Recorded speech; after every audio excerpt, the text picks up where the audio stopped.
In the early decades of the 20th century, people living along a quiet stretch of river in eastern Texas developed a habit of speaking about the water with unusual precision. They did not call it mysterious. They did not describe it as cursed. They simply said the river had a tendency to return things. Livestock that wandered too far downstream sometimes appeared days later, lodged gently in reeds along a bend miles away. Broken tools lost during flood seasons were known to surface again near the same muddy banks where they had first slipped from someone's hands. And, on several occasions, bodies came back.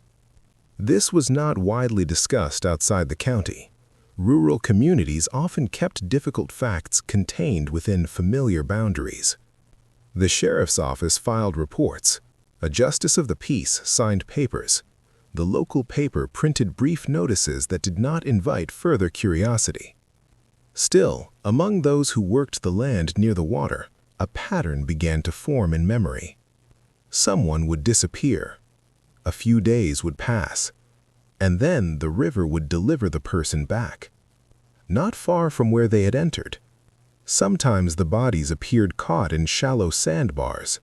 Sometimes they drifted against tree roots where the current slowed enough to release them. Fishermen usually found them first. They were used to studying the surface of the water carefully. It was part of the work. The river itself moved slowly through that part of Texas. It bent through farmland and pine woods before widening near the county line. The banks were low, the mud dark and soft. In summer, the air carried the smell of algae and warm soil. In winter, the water turned quiet and cold. Nothing about the landscape suggested drama, which may be why the pattern took time to notice. Before we continue, if you appreciate careful historical storytelling that looks closely at events like this, stories built from documents, testimony, and small details, consider subscribing to the channel. It helps keep this kind of work possible. By the late 1910s, the sheriff's records contained several entries that mentioned the same geographic feature, a particular bend in the river where the current slowed and curved sharply around a stand of cypress trees. Locals called it Mercer's Bend. It was not dangerous in any obvious way. The water there was not especially deep. Boats could pass through easily during most seasons. Children sometimes swam in the shallows during the hottest months. But objects placed into the river upstream had a tendency to settle there. Deputy Henry Caldwell noted it once in a short report written in careful handwriting. Current weakens along West Bank. Debris collects along tree roots. Likely reason for repeated recovery of remains. The explanation seemed sufficient. Rivers behaved according to simple physical rules. Currents slowed. Objects drifted. Gravity did the rest. At least, that was the assumption. But something about Mercer's Bend made it useful for another purpose as well. In isolated farming counties during that period, violence was rarely described in direct language. Land disputes, unpaid debts, family conflicts, and quiet grudges often resolved themselves in ways that never appeared in courtrooms. When a body entered the river, explanations could become flexible. A man might have slipped while fishing. Someone else might have fallen from a boat after drinking. Another might have wandered too close to the bank at night. These explanations were not always believed, but they were often accepted. The river made that easier. Water erased details. Current softened evidence. And distance created uncertainty. Still, Mercer's Bend introduced an inconvenience for anyone hoping the river would carry something away permanently. It did not. Again and again, the current slowed at that quiet curve in the water. Driftwood gathered there. Branches formed loose barriers beneath the surface. Mud banks held things in place. Days after someone disappeared, the body would appear. The sheriff's office recovered them without much ceremony. Identification usually came quickly in small counties where everyone recognized each other's faces. The reports were filed. The matter ended. But gradually, a strange understanding formed among a few men who worked closest to the water. The river did not hide what entered it. It returned it. Most people simply adjusted their expectations accordingly. If someone was going to place a body in the river, they knew there was a strong chance it would come back. And yet, the practice continued, which suggests something about the kind of decisions being made in that part of Texas at the time. The river was not being used to conceal crimes perfectly. It was being used to delay questions. And in many cases, a few days of distance was enough. For years, the pattern repeated quietly. Disappearances, recoveries at Mercer's Bend, brief reports, closed files. Until one morning, when the river returned a body that created a problem no one in the county had encountered before. Because the man lying in the mud beside the cypress roots at Mercer's Bend had not been murdered, and everyone who saw him knew it. The man was discovered just after sunrise. A fisherman named Walter Briggs had launched his small wooden boat before the heat settled over the fields. Early mornings were usually quiet along that stretch of the river. The surface stayed smooth, disturbed only by insects and the occasional movement of fish below. Briggs had fished there long enough to recognize when something unusual rested near the bank. At first, he noticed the boots. They were partially submerged, pressed against the muddy slope beneath the cypress trees at Mercer's Bend. The legs extended into the water, the rest of the body drifting gently in place with the slow movement of the current. Briggs did not approach immediately. People in the county understood what Mercer's Bend sometimes revealed. Instead, he turned the boat toward shore and walked the short distance up the dirt road to a nearby farmhouse where a telephone line had been installed a few years earlier. The sheriff's office received the call at 7:12 in the morning. Deputy Henry Caldwell arrived with another officer not long after. They brought a stretcher and a canvas sheet, equipment they had used before under similar circumstances. The approach was routine, practiced without discussion. When they reached the bank, the body had rotated slightly with the current. Caldwell stepped into the shallow water and pulled it gently onto the mud. The first thing he noticed was the condition of the clothing. The shirt remained buttoned, the belt was still fastened. There were no tears in the fabric, no signs of a struggle. The man's hands were open, fingers relaxed. Even before turning the body fully over, Caldwell understood something was different. In previous recoveries, there had usually been evidence of violence or neglect. Bruising, a wound, occasionally the marks left by restraints. Even when explanations were uncertain, the bodies carried the physical traces of conflict. This one did not. The face was pale from the water, but intact. Caldwell recognized him immediately. His name was Thomas Ellery. Ellery owned a small general store near the center of town. He had lived in the county for more than 20 years. People described him as methodical, careful with money, rarely involved in disputes.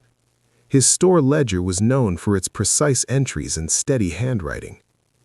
He was also known for walking along the riverbank in the evenings after closing the shop. Several residents had seen him doing it regularly, following the same dirt path that led toward Mercer's Bend. Caldwell stood quietly for a moment before speaking. "Looks like the river found him again." The second deputy studied the body in silence. There were no visible injuries, no marks around the neck, no blood on the clothing. If Ellery had been attacked, the evidence was absent, which left a simpler explanation: an accident. Men occasionally slipped on the wet clay along the banks. The mud could shift under a person's weight, especially near the water's edge. A fall into the river, particularly at night, might easily become fatal. That possibility seemed reasonable, But something about the location created a complication. Thomas Ellery had not entered the river upstream. His body had surfaced at the exact place where other victims, men believed to have been killed, had also returned. Mercer's Bend had once again delivered someone back to shore. Only this time the circumstances did not align with the quiet explanations people usually accepted. The sheriff would soon realize that recovering Ellery's body meant opening a line of questions the county had avoided for years. And the river, by doing what it always did, had placed those questions directly in the open. Sheriff Arthur Bell arrived at Mercer's Bend shortly after the deputies secured the area. Bell had held the position for nearly a decade. He was a tall man with a slow manner of speaking and a reputation for avoiding unnecessary confrontation. In a rural county where most residents knew one another personally, that approach had helped him maintain a workable balance between authority and familiarity. When he stepped down the bank and saw Thomas Ellery's body resting on the canvas stretcher, his reaction was not dramatic. He simply removed his hat and looked for a moment longer than the deputies expected. Ellery was not the kind of man who normally appeared in sheriff's reports. The store he ran on Main Street had been open 6 days a week for as long as most residents could remember. Farmers bought feed there. Families purchased flour, lamp oil, and tools. Ellery kept careful records of credit extended to neighbors during difficult seasons. His reputation depended on consistency. Bell understood immediately that this discovery would travel through the town quickly. He asked the deputies a few quiet questions. Had anyone else been nearby when the body was found? No.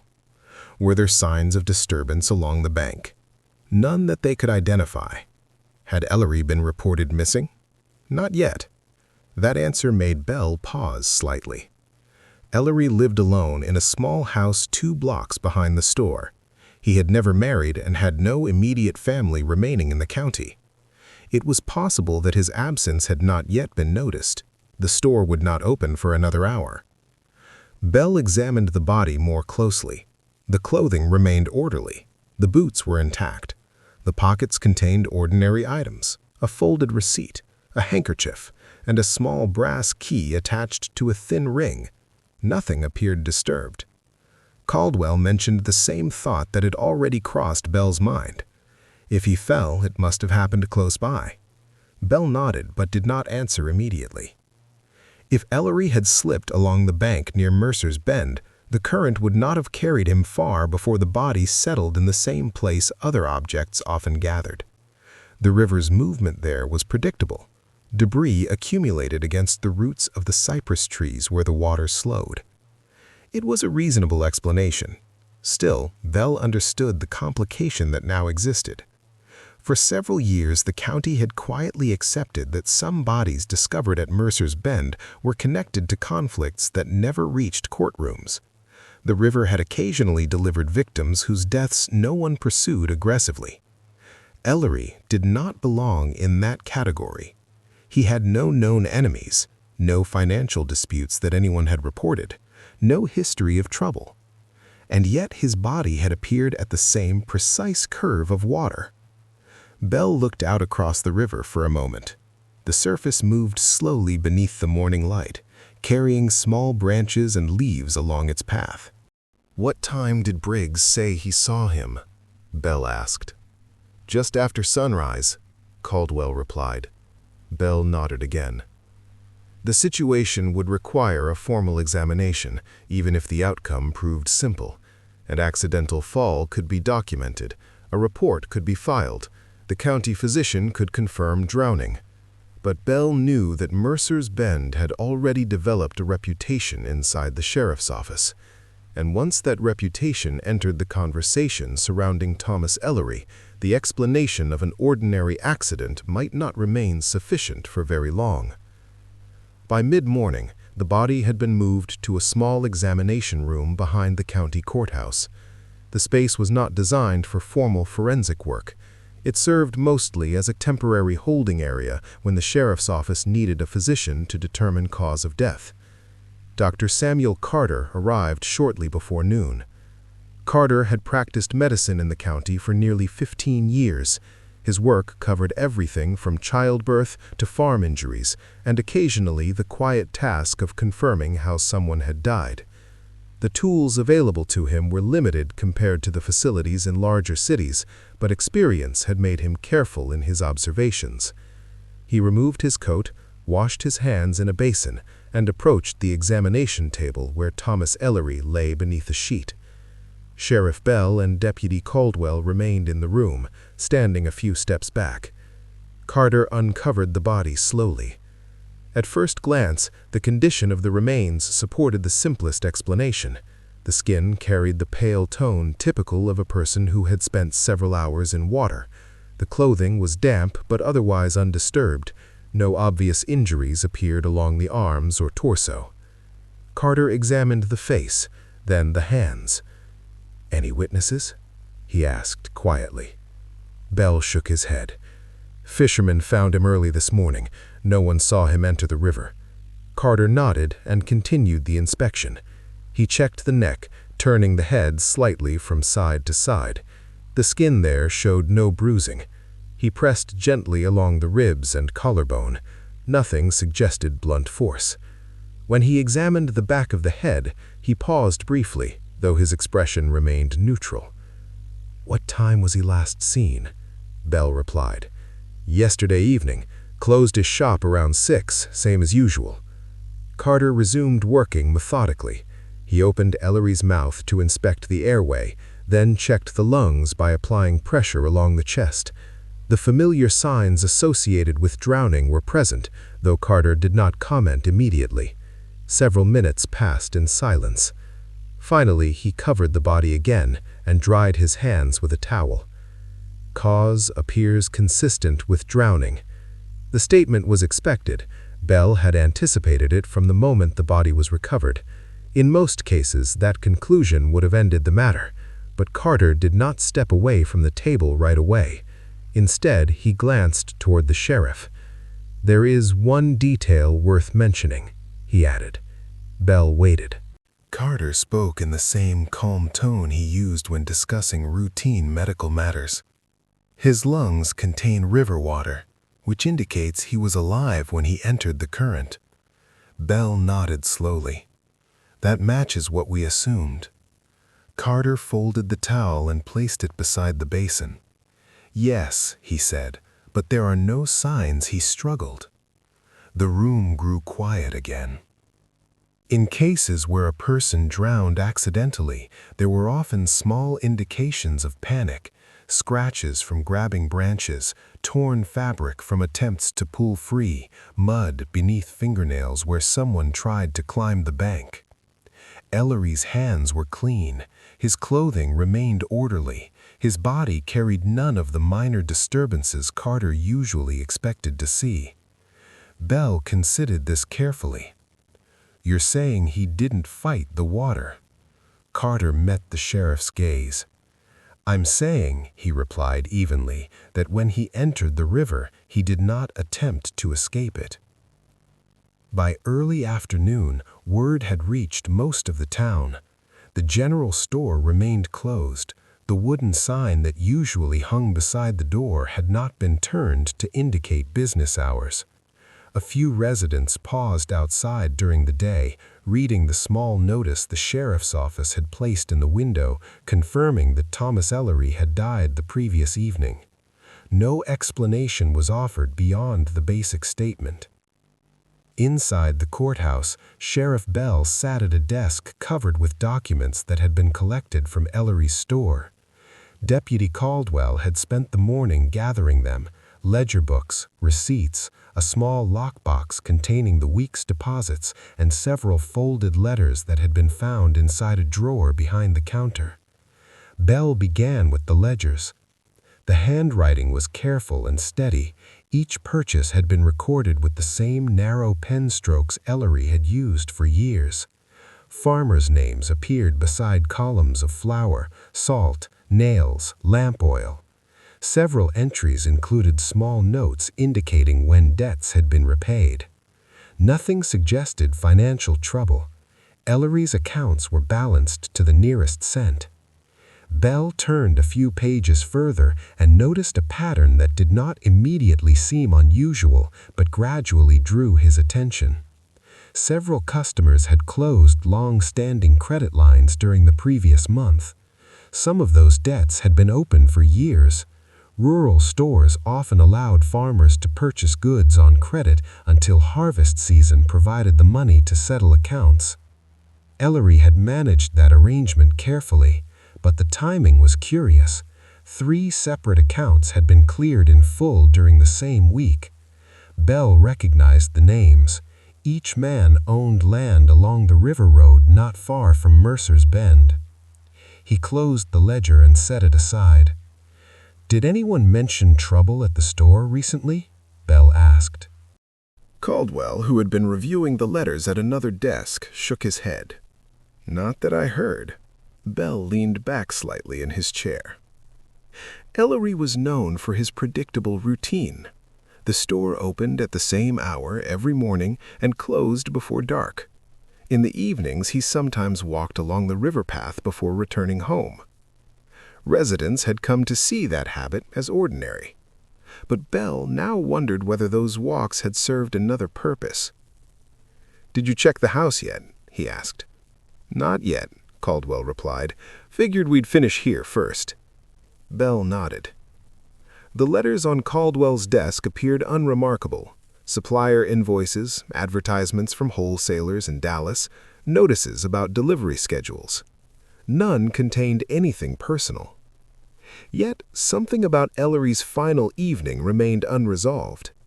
If the physician's assessment was correct, Ellery had entered the water while still conscious and had not attempted to climb out.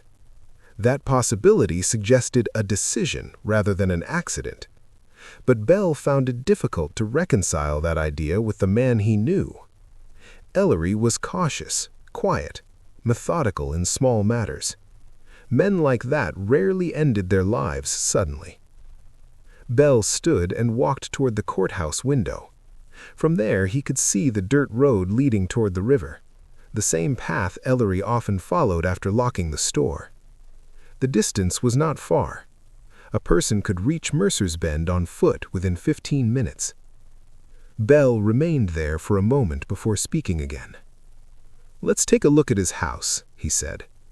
Caldwell closed the folder in front of him. Neither man mentioned the other thought forming quietly beneath the surface of the investigation. If Thomas Ellery had walked to the river deliberately that night, the reason for doing so might be waiting somewhere inside the place where he lived. Ellery's house stood behind the store district on a narrow street lined with modest wooden homes. The building itself was small but orderly. A single front porch faced the road, and a row of trimmed shrubs ran along the edge of the walkway. Nothing about the place suggested disorder. Sheriff Bell unlocked the door using the brass key that had been found in Ellery's pocket.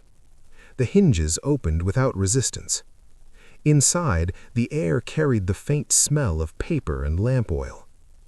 The interior reflected the same careful habits visible in the store ledgers. Furniture stood exactly where it would be expected. A small desk occupied the corner of the main room. Shelves held neatly arranged books, mostly agricultural guides, business manuals, and a few volumes of regional history. Bell moved slowly through the space.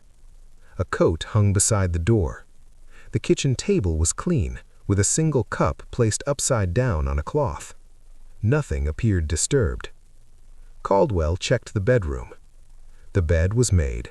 A folded suit rested on a chair near the window. In the top drawer of the dresser they found spare collars, cufflinks, and several envelopes containing receipts from suppliers. Everything suggested routine. Bell returned to the desk in the main room and began examining the drawers. The first contained writing supplies, ink bottles, a pen holder, stacks of blank paper. The second held older correspondence tied with string, mostly business-related. The third drawer was locked. Bell studied the small metal latch for a moment before retrieving a thin tool from his pocket. After a short effort, the mechanism gave way with a quiet click. Inside lay a narrow bundle of documents bound with twine. Bell placed them carefully on the desk and untied the string. The papers were older than the store ledgers. Some dated back more than a decade. At first, they appeared to be property records, copies of land transfers filed with the county clerk. Bell recognized several of the names listed on the pages. Most belonged to families who had once owned farms near the river road. He turned another page. Several of the documents were not official deeds. They were handwritten agreements, informal arrangements describing the sale of land under unusual circumstances. Caldwell leaned closer. "What kind of agreements?" he asked. Bell read one line slowly. "Settlement of outstanding debt to be satisfied through transfer of river parcel bordering Mercer's Bend." Another document described a similar arrangement involving a different property owner. The pattern repeated across several pages. Bell recognized something familiar in the names appearing on those records. Some of the individuals listed had died years earlier. Others had simply disappeared from the county without much discussion. In rural communities, land ownership often changed quietly when debts became impossible to pay. But these agreements carried an unusual detail. Each involved property located near the same stretch of water. Mercer's Bend. Bell continued reading. One paper included a brief note written in Ellery's handwriting. "Debt unresolved. Discussion postponed." The date beside the note was from the previous month. Bell placed the paper back onto the desk and looked at Caldwell. Neither man spoke immediately. For years, the sheriff's office had treated the river as a place where victims occasionally reappeared after violent disputes. The assumption had been that those conflicts existed separately from business matters. Now the documents suggested another possibility. Ellery had been involved in a quiet network of land transfers connected to people who owed money, and many of those properties bordered the same section of river where bodies had been found. Bell rested his hand on the desk. If Ellery had been meeting someone near Mercer's Bend on the night he died, the conversation may have involved more than a simple evening walk, and the river, as it had done before, had returned the only person who could explain it. The following morning, Sheriff Bell began visiting the names listed in the documents. The first stop was a farm belonging to Daniel Mercer. His property stretched along a section of the river road several miles from town. The land had once been larger, according to county records, but over the years certain portions had been sold or transferred under various arrangements. Mercer was in his late 50s. Years of work had bent his posture slightly forward, though his voice remained steady when he greeted the sheriff at the gate. Bell explained that he was reviewing Ellery's business records and needed to clarify a few details about earlier land transactions. Mercer listened without interruption. When Bell mentioned the document describing the transfer of a parcel near the bend in the river, Mercer nodded slowly.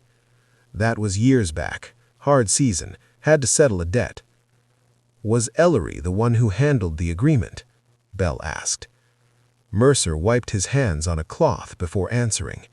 "He helped write it up, said it'd keep things simple." Bell studied the man's expression. There was no sign of hostility, only a practical acceptance that the matter had happened. "Did you meet him near the river to discuss it?" Mercer considered the question. "Sometimes folks talk there, quieter than town." Bell nodded. The explanation made sense. Conversations about debts often took place away from public places where other residents might overhear. Still, one detail remained unclear. "Did you ever see trouble along that part of the bank?" Bell asked. Mercer looked out toward the direction of the river, which lay beyond a line of trees behind the property. "Trouble?" he repeated. Bell waited. Mercer hesitated briefly before replying. "Arguments happen when money's involved," he said, "but men usually worked it out." Bell thanked him and returned to the road. Over the next 2 days, he spoke with several other landowners whose names appeared in Ellery's records. Their explanations followed similar patterns. Most had owed money at one point or another. Some had settled their debts by selling small portions of land. Others had renegotiated payment schedules through agreements Ellery helped draft. None described Ellery as threatening or aggressive. On the contrary, several mentioned that he preferred negotiation rather than legal action. He was patient, one farmer said, gave folks time. Yet a quiet detail began to surface as Bell listened to each account. Many of the meetings involving those agreements had taken place near the river, specifically near the same bend where objects and bodies tended to gather. The explanation remained practical. Farmers worked long days and often spoke while walking property lines or inspecting fences. The river road passed through several of those parcels. But Bell sensed that the location had been chosen deliberately. Private discussions required distance from town. The bend in the river offered that. On the third afternoon, Bell visited a smaller property belonging to a man named Isaac Turner. Turner had cleared his debt with Ellery only a few weeks earlier, the same entry Bell had noticed in the ledger. When Bell asked where that conversation had occurred, Turner answered without hesitation. "Down by the band," he said. Bell asked the next question carefully.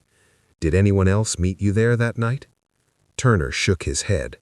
"No, just him." Bell studied the man's face. Turner did not appear nervous, but there was a pause before he added something else. "Though I did see someone walking the road when I was leaving." Bell remained still. "Do you remember who?" Turner nodded once. "It was Sheriff Caldwell's brother." Sheriff Bell did not react immediately when Turner mentioned the name. Caldwell's brother, Matthew, lived outside town along the southern road. He owned a small tract of land that bordered the river several miles downstream from Mercer's Bend. The two brothers were known to be close, though Matthew rarely appeared in town except to purchase supplies or attend church on Sundays. Bell thanked him for the information and ended the visit without further questions. The road back to town was quiet. Dust followed the sheriff's car in a thin line behind the wheels. He drove slowly, considering what he had just heard. Matthew Caldwell had never been involved in any investigation handled by the sheriff's office. His name had not appeared in earlier reports connected to the river, yet his property lay along the same stretch of water where several of the disputed land parcels had once been located. Bell stopped the car beside the courthouse and remained seated for a moment before going inside. Deputy Caldwell was at his desk reviewing routine paperwork when the sheriff entered the office. The room carried the usual smell of ink and old files. Bell spoke calmly. "Did your brother know Thomas Ellery?" Caldwell looked up, surprised but not defensive. "Sure, everyone in town did. Bought supplies from the store sometimes." Bell leaned against the edge of the desk. "Has he had any business with him recently?" Caldwell thought for a moment. "Not that I know of. Why?" Bell did not answer directly. Instead, he asked another question. "When was the last time you saw him?" "Couple days ago," Caldwell said. "Stopped by the house after supper. Stayed maybe half an hour." "Did he mention going near the river that night?" Caldwell frowned slightly. "No." Bell watched him carefully. The deputy's expression suggested confusion rather than concern. Bell finally explained what Turner had said. Caldwell listened in silence. "My brother walks that road sometimes," he replied after a moment. "Could have been out checking fences." Bell nodded slowly. "That's possible." Neither man spoke for several seconds. Caldwell eventually asked the question that had begun forming in his mind. "You think he saw something?" Bell considered his answer. "It's possible he crossed paths with Ellery." Caldwell sat back in his chair. "If that's the case, I can talk to him." Bell shook his head gently. "I'll handle it." The sheriff left the office shortly afterward and drove south along the river road. The landscape changed gradually as the town receded behind him. Fields gave way to thicker stands of trees, and the road narrowed as it approached the water. Matthew Caldwell's house stood near the edge of a clearing surrounded by pine. A truck was parked beside the porch. Bell stepped out of the car and walked toward the door. Matthew answered after the second knock. He looked much like his brother, though older and broader in the shoulders. His expression remained neutral when he recognized the sheriff. Bell explained that he was reviewing the circumstances of Ellery's death and asking residents a few routine questions. Matthew listened quietly. When Bell asked whether he had been walking the river road on the evening Ellery died, Matthew nodded without hesitation. "Yes," he said. Bell met his eyes. "Did you see him?" Matthew paused briefly before answering. "I did." The sheriff waited. Matthew continued speaking in a steady voice. "He was already standing by the water when I passed." Sheriff Bell remained on the porch while Matthew Caldwell finished his sentence. The man's tone carried no urgency. He spoke the way people often did when describing ordinary moments, events that seemed unimportant at the time they occurred. Bell asked him to describe exactly what he had seen. Matthew leaned against the porch railing and looked toward the tree line that separated the property from the river road. "I was heading back from the lower fence," he said. "It was getting dark. When I came up the road near the bend, I noticed someone standing close to the bank." Bell nodded slightly. "Did you recognize him right away?" Matthew shook his head. "Not at first, but when I got closer, I saw it was Ellery." "Did he speak to you?" "No." Matthew paused briefly before continuing. "He was looking at the water." Bell asked whether Ellery appeared injured or distressed. Matthew considered the question. "Didn't look hurt, just standing there." "Did you stop?" "No, I kept walking." Bell studied the man's face. Matthew did not appear to be withholding anything deliberately. His answers came without hesitation, though the memory itself seemed distant to him. "Did he notice you?" Bell asked. Matthew nodded once. "He glanced up when I passed, that's all." "Did either of you say anything?" "No." The sheriff let the silence linger for a moment. "What happened next?" Matthew shifted his weight slightly. "I walked another 100 yards or so before turning back to look." Bell waited. By then, he had stepped into the river. Bell did not react outwardly, though the detail altered the direction of the investigation immediately. "Did he slip?" the sheriff asked. Matthew shook his head again. "No." The word hung in the air between them. Bell asked him to describe the movement carefully. Matthew spoke slowly, choosing his words. "He walked forward like a man entering shallow water to cross, just kept going." "Did you think something was wrong?" "At the time," Matthew said, "no." Bell understood the reasoning. People who lived near rivers often stepped into the water for practical reasons, retrieving a tool, checking a fishing line, rinsing mud from their boots. "Did he call for help?" Matthew looked directly at the sheriff. "No." Bell asked how long he had watched. "Only a few seconds," Matthew replied. "After that, I kept going home." The explanation sounded almost casual, but Bell recognized the practical logic behind it. Without a visible struggle or any request for assistance, the moment might easily have appeared ordinary. Still, Matthew had witnessed the final minutes of Thomas Ellery's life. Bell asked one final question. "When he entered the water, did he hesitate?" Matthew's answer came quietly. "No." The sheriff thanked him and returned to the car. As he drove back toward town, the information settled into place alongside the physician's earlier observation. Ellery had not fought the current. He had walked into it. and someone had been close enough to see it happen. When Sheriff Bell returned to the courthouse that evening, the building was mostly quiet. A single lamp burned inside the office where the sheriff's records were stored. Deputy Caldwell remained at his desk, finishing the routine paperwork that had accumulated during the day. Bell removed his coat and placed it over the back of a chair before speaking. "I spoke with your brother." Caldwell looked up. "Did he see Ellery?" Bell nodded. "He passed him near the bend that night." Caldwell waited for the rest. Bell described the encounter in careful detail. Matthew had been walking along the road. Ellery had already been standing near the water. There had been no conversation between them. Caldwell listened without interruption. "And then?" he asked. Bell answered plainly. Ellery walked into the river. The deputy sat quietly for a moment. His expression suggested surprise, but not disbelief. "You think he meant to?" Bell rested both hands on the desk. "That's what it looks like." Caldwell leaned back in his chair. The idea of deliberate drowning was not unheard of, though it was rare. People in small counties sometimes reached private conclusions about their own circumstances without speaking about them publicly. When that happened, the official reports tended to describe the death in restrained language.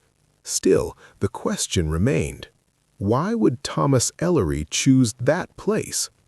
Bell returned to the desk where the documents from Ellery's house had been arranged earlier that day. The papers describing the land agreements remained spread across the surface. He picked up one of the older records. Several names appeared beneath the description of a parcel bordering the river. Some of those individuals had left the county years ago. Others had died under circumstances that had never been examined closely. Bell spoke again. "For a long time, we assumed those men ended up in the river because of disputes," he said. "Debt arguments, property lines, things like that." Caldwell nodded slowly. "That's what people always said." Bell turned another page. "But Ellery handled most of those agreements himself." Caldwell looked at the documents more carefully now. "You think he was involved?" The records showed a pattern. Landowners who owed money had met Ellery privately near the river to discuss settlements. Several had transferred portions of their property shortly afterward. In a few cases, those men had later been found in the water. At the time, the assumption had been simple. Someone else had killed them. Bell now wondered whether that assumption had been convenient. "Maybe the arguments weren't what we thought," he said quietly. Caldwell frowned. "What do you mean?" Bell placed the papers back onto the desk. If Ellery believed those men had no way to repay what they owed, he might have seen only two outcomes. Caldwell watched him carefully. They lose the land, or they disappear. The deputy considered that possibility in silence. "People said Ellery was patient," Caldwell said after a moment. Bell nodded. "Yes." He paused before finishing the thought. But patience can sometimes hide a different kind of calculation. If the sheriff's new theory was correct, Mercer's Bend had not simply been a place where victims were discarded. It had been the setting where negotiations reached their final conclusion, and the river had quietly carried the result away until it returned it again. The following week, Sheriff Bell requested older case files from the storage room beneath the courthouse. Many of the documents had not been opened in years. Dust covered the wooden boxes where earlier reports had been placed without much expectation that anyone would examine them again. Bell carried several folders upstairs and spread them across the long table in the office. Deputy Caldwell joined him quietly. Most of the files described deaths that had once been treated as isolated events.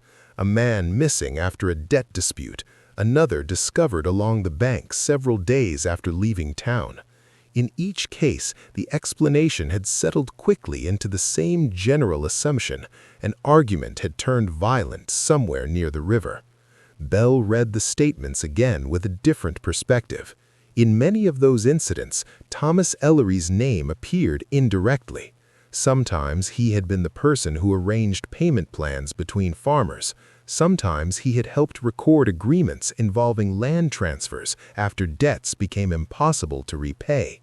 None of those roles suggested wrongdoing by themselves, yet Bell noticed something that earlier investigators had not considered significant. Several of the men who later appeared in the river had visited Ellery's store on the final day they were seen alive. The entries in the ledger confirmed it. Bell placed one document beside another. A farmer named William Grady had met Ellery to discuss overdue payments. 2 days later, his body had been recovered downstream. Another man, Peter Lawson, had transferred a narrow strip of property near the river after failing to clear a loan. Within a week, he had vanished. At the time, witnesses believed Lawson had left the county out of embarrassment. Months later, his remains surfaced near the same cypress roots. Bell sat back and studied the pattern forming across the table. Ellery had not been present when those bodies were found, but he had been the last person connected to their financial problems. Caldwell spoke quietly. "You're saying he pushed them?" Bell shook his head. "I'm saying we don't know what happened during those meetings." He paused before continuing. If a man believed he had already lost everything, his land, his credit, his reputation, he might have reached his own conclusion about what came next. Caldwell looked down at the documents again. "You think Ellery talked them into it?" Bell chose his words carefully. "Maybe he didn't need to." Silence settled in the room. The sheriff imagined those conversations beside the river, two men standing near the water after dark, discussing debts that could no longer be repaid. Ellery explaining the consequences calmly, the way he managed every other transaction in his life. The farmers would have understood the reality of their situation. Land was the foundation of their livelihood. Without it, they faced a future that many considered worse than leaving the county entirely. Bell closed one of the folders. "For years, we believed the river was hiding murders," he said. Caldwell listened, but it may have been revealing something else. He looked toward the courthouse window, where the evening light had begun to fade. If Ellery convinced those men their lives were finished, the river became the last step of the agreement. And for reasons the sheriff was only beginning to understand, the current had eventually returned every one of them. In the weeks that followed, Sheriff Bell did not reopen the earlier death reports formally. There was no direct evidence proving that Thomas Ellery had forced anyone into the river. The documents in his house described financial arrangements, not threats. Witnesses recalled calm conversations rather than confrontations. No one had seen physical violence take place along the banks. Legally, the cases remained what they had always been, uncertain endings attached to quiet disputes. Yet Bell continued examining Ellery's papers long after the immediate investigation had concluded. Among the records was a small notebook that had not initially drawn attention. It contained brief personal entries written in the same precise handwriting as the store ledgers. The notes were not emotional reflections. They read more like private observations. Several pages mentioned conversations with men who had fallen deeply into debt. Bell noticed the tone immediately. Ellery did not describe those individuals as dishonest or irresponsible. Instead, he wrote about what he called the narrowing of options. One entry explained it carefully. "A man who loses his land loses the structure that explains his place in the county." Another line appeared beneath it. "When that structure disappears, some men no longer recognize themselves." Bell closed the notebook and sat quietly for a long time. The entries suggested that Ellery had thought about these matters with unusual attention. His role as a creditor had placed him in frequent contact with men facing financial collapse. Over time, he had watched the same pattern repeat: arguments, failed negotiations, attempts to delay payments that could not be postponed forever. Perhaps he believed he understood what those men were experiencing. Perhaps he believed he was helping them reach conclusions they were already approaching. Sheriff Bell would never know exactly what words had been spoken during those meetings beside the water. The conversations had taken place after dark, beyond the hearing of anyone else. The river had carried away whatever final decisions were made there.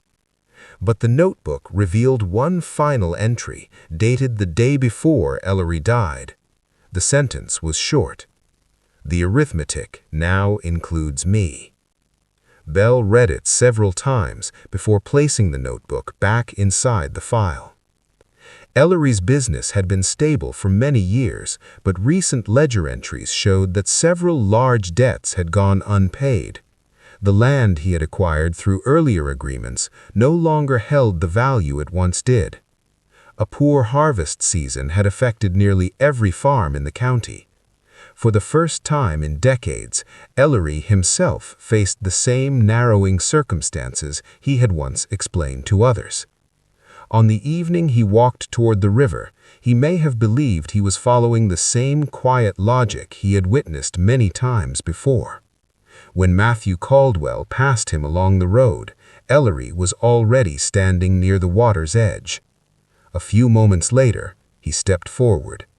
The river moved as it always had, carrying its contents slowly through the bends of the county. Days later, it returned him to the same place where so many others had appeared. Mercer's Bend did not conceal what entered it. It simply delivered the result back to shore. And if you appreciate careful stories reconstructed from the fragments left behind in records like these, consider subscribing for more documented histories of decisions people once believed would disappear.